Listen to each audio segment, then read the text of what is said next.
Thank you for staying tuned. Now, unconvinced by the relative decline in inflation in July and August, the Monetary Policy Committee of the Central Bank of Nigeria resolved to raise MPR by 50 basis points to 27.25% from 26.75% in response to continued inflationary conditions in the economy. The Apex Bank retained the asymmetric corridor around MPR at plus 500 and minus 100 basis points, and also adjusted the other monetary policy tools, increasing the cash reserve ratio to deposit money banks to by 500 basis points. That's to 50% from 45%. Also, that of merchant banks by 200 basis points to 16% from 14%. The MPR retained the liquidity ratio at 30%. This is the fifth consecutive hike in interest rates, having raised about 8.5% under the current leadership of the Apex Bank. The outcome of the MPC meeting beats analysts' expectations that the committee would at least hold policy rates at the current levels in response to economic hardship faced by Nigerians. Let's talk more about this. And Mr. Yeshua Aliu is an economist. He joins me live from our Abuja studios. Good afternoon, Mr. Aliu. It's good to see you. Thank you for coming on the program. Thank you. Thank you. Good afternoon, Nigeria. Thank you. Yes, I think I should also ask you what you were expecting after the two-day MPC meeting and the CBN governor came out to tell us that, yes, we are going to keep tightening until we see that things are really getting better. How does that come to you? Why do you think the central bank is taking that stance? It has been a tradition of the bank to raise MPR to control inflation. It is not a bad situation, but it is not a required situation. Two issues are very, very important when using conventional tools to address inflation or any other economic parameter. The bank took the decision in July with a 50 basis point. The same thing applies in August. Of course, there is a little reduction from the previous style or from the previous experience of the bank by raising the MPR by 100 basis, by 200 basis, and in certain situations with about 300 basis point. Now, the one question that remains significant to the bank is the sole decision of the bank to increase the MPR using certain parameters on ground for the bank. But we have said conventional tools are used and must be assisted by conventional attitude. Unconventional attitudes require unconventional approach, probably not from the bank. Inflation is persistently increasing. Prices remain unstable, but the bank still insists to attract foreign exchange. There is need to raise MPR. But my emphasis for a long period of time, the bank should be aware that in as much as it has a responsibility in trying to assist the forex situation, but the bank also must be responsible for maintaining price stability, which is affecting both the producers and manufacturers in Nigeria. To producers has different effect. To consumers has different effect. For consumers, once prices change to a higher level, you are losing part of your income. You are losing part of your purchasing power. For investors, even if the rate is increased, but definitely the chances of obtaining maximum profit will not be there, because once consumers are dislodged from their own capacity in the market, it affects the producers' sales, and it also comes back to the economic growth target of that economy. Way to start this conversation, but some will say that there are other issues that also need to be considered, some structural challenges that we face. What do you also think about that? It has been said by the central bank governor, and they are cogent, and that is why we emphasize that the monetary tools should not be a yardstick all the time to bring inflation down, to bring stability in the forex. Structural implication of many economic attitude of that economy requires attention from the fiscal authorities and also from the manufacturers themselves. Let me give you an instance where it is very necessary to checkmate the excesses of certain agencies or certain structures of government. From the removal of subsidy to the increment in the sharing of monthly federation account, the CBN governor rightly pointed out activities that is bringing instability to forex as a result of releases to state and local governments. That is one factor. Second factor, which is insecurity. Insecurity has affected our supply chain, especially from the production zones to the consumption zones. A lot of farmers are out of their locations, and therefore there is low capacity to make production. Structural changes also that is exogenous from the economy. The Ukrainian conflict or the Russian-Ukrainian conflict has affected grossly supply chains of certain goods and services. And at the same time also, it is a concern once you look at the structural nature of our economy, where fundamentals that are maintained in other economies are not maintained within us. In other economies, you cannot find monetary tools used to checkmate liquidity when the liquidity is with politicians in their homes. People are keeping millions in naira. People are keeping other nations' currencies at home. And this is bringing a lot of distortion as far as the price stability in our economy is concerned. Our economy is also dollarized.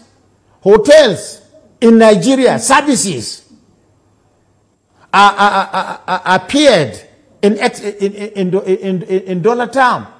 So these are some of the things that are, even if you are to control the price or to make prices to be stable, there is need to understand that MPR has a role to play, but to certain extent.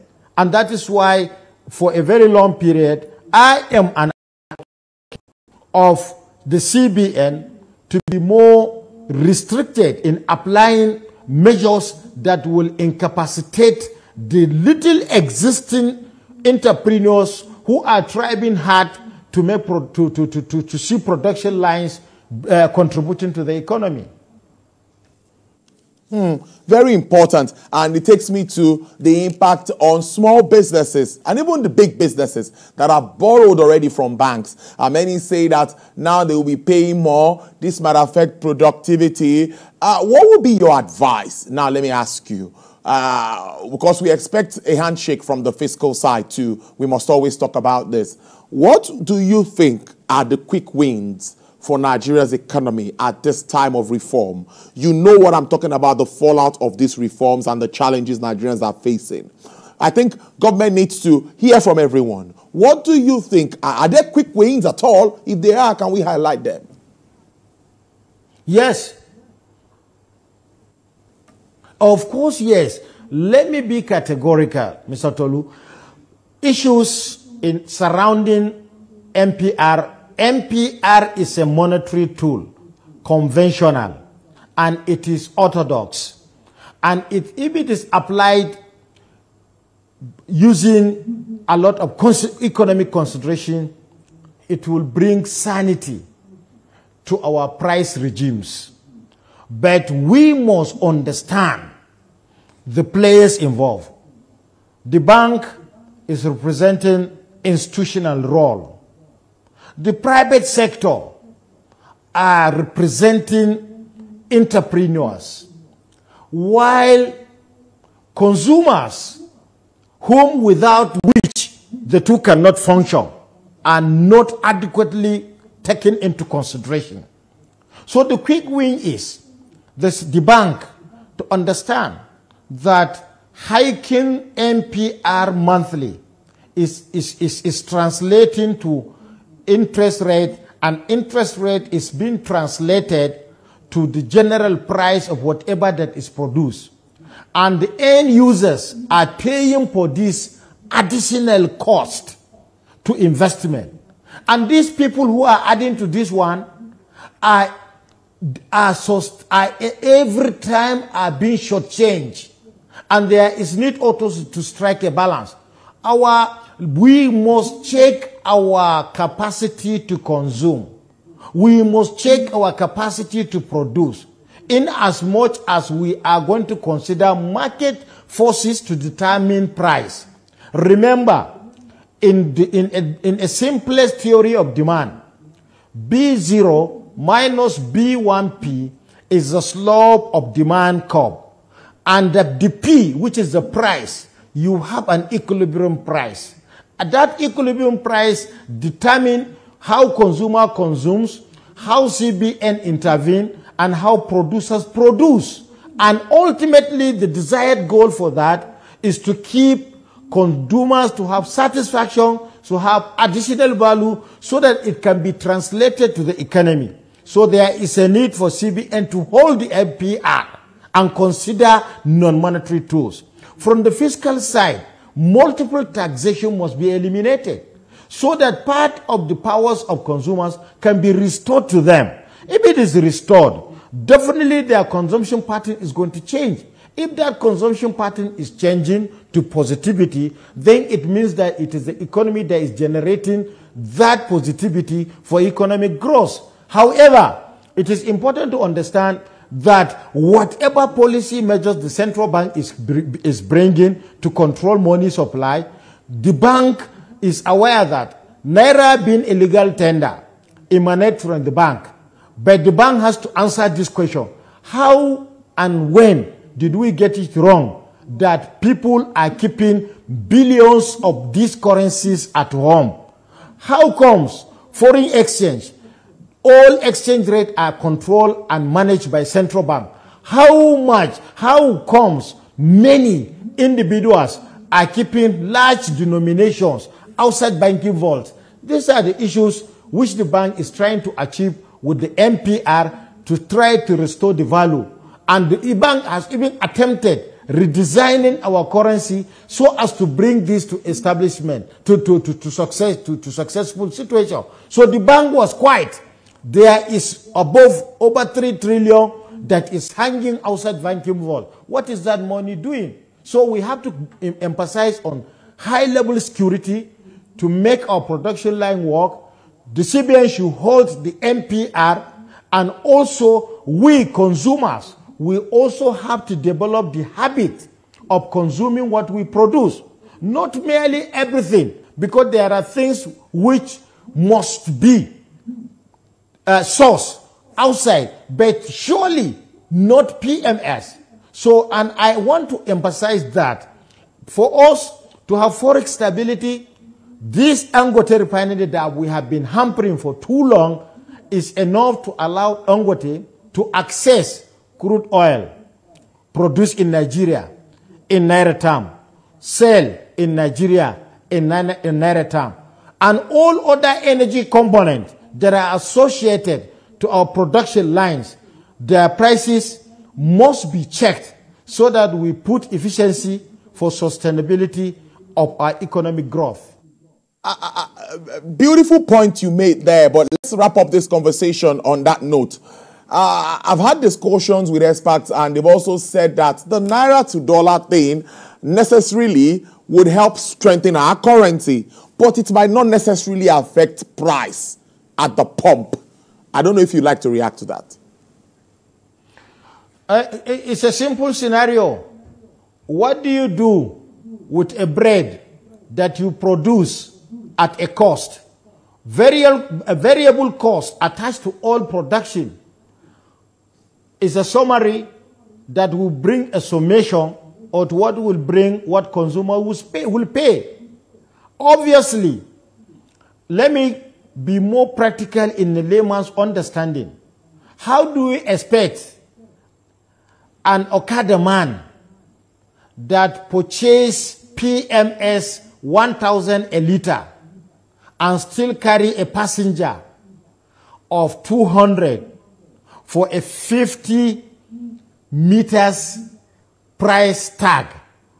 In a simple notion, Mr. Tolu, Nigerians are resilient people paying higher, but there is need to understand that the economy in some cases doesn't require that resiliency. What the economy is looking is efficiency, cost effectiveness in production, and also the effectivity of any demand function, either from the government, from the entrepreneurs, that's private body, or from the ordinary consumer.